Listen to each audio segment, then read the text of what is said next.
And in this class, we're going to be going over 13 different types of fitness training. Now that you understand the essential fitness concepts in training, I'm going to go over different types of training so you can decide which one is best for yourself and your fitness goals, as each training type is meant to accomplish a different state of physical fitness. Now, the more different types of fitness training you use, the better of an athlete you will be. So if you are training for all-around general athleticism, you'll want to employ a mix of most of these different types at different times during the year in a periodized fashion. Some of these are general enough that they should be done always, such as aerobics and or cardio. Others, you may want to confine them to a very short period, such as high frequency training, high volume training, powerlifting, or other forms that are very highly taxing on your body. So your training program and your individual routines should be a unique, customized blend of any of the following types of training mixed together, along with other training variables that you can manipulate and other methodology in order to create the exact right athletic state for your body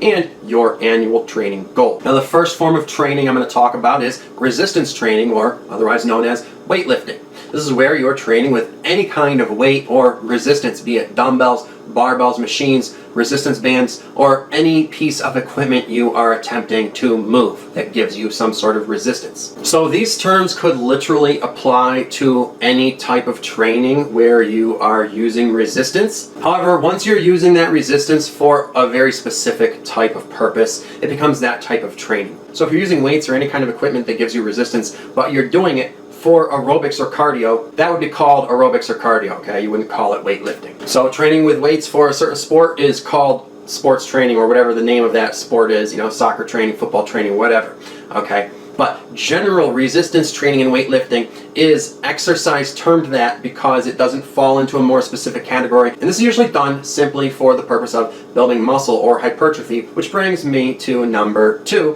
which is hypertrophy training. So weightlifting that is done for the purpose of damaging muscle so that it will repair itself and grow bigger is hypertrophy training. And this is usually done in the 5 to 25 or 30 rep range, as I talked about in the last video. Next, number 3 is strength training and powerlifting. Weightlifting that is done with high weight and low reps for the purpose of building as much strength as possible and maximizing your ability to produce force and creating explosivity under load and setting personal weightlifting records is called strength training or powerlifting, depending on what you are doing, okay? Strength training is usually done in the range of 80% or more of your 1 rep max, or 1 RM, and the 3 to 5 or 6 rep range, okay? The 3 to 6 rep range is what is called basic strength training.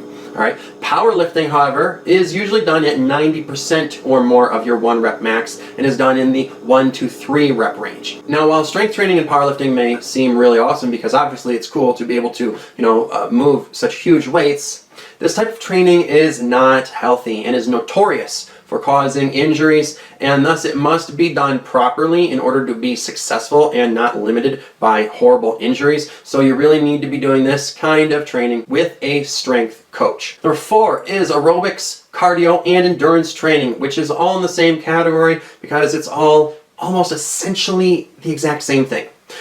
This is athletic training that is done for weight loss, overall health and wellness, and endurance sports in which you need to stay in motion for a long period of time with little to no weight or resistance, but it is very difficult to do over long periods of time. All right, examples are running, biking, and swimming. And these types of training are just so healthy and good for your body that everyone really should be doing them. And even if you don't care about health or endurance or weight loss or anything like that, these types of training are also great for building your lactic acid threshold, or your ability to withstand that burning feeling that higher rep ranges cause. So you should still do it even if weightlifting for hypertrophy is what's most important to you.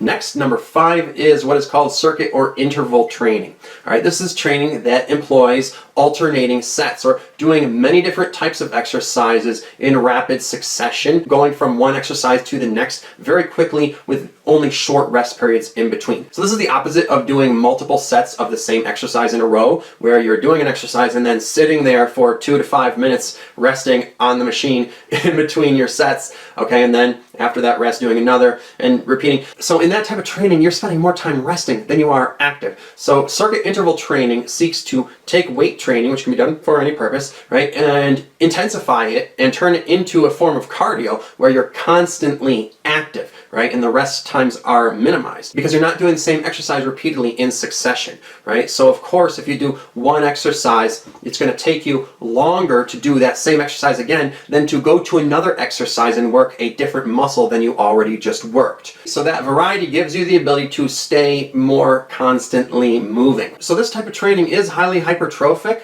However, it's also got an aerobic and cardio component, which is really great for people like me who hate doing cardio unless it's very specific forms of cardio that I love, like biking and swimming. But I do not want to go on the elliptical machine or the treadmill or the stair stepper at the gym for, half an hour every time I work out, right? So what I do is I just program my weightlifting routine in a circuit, so that I'm moving more constantly and getting aerobic and cardio exercise the whole entire time.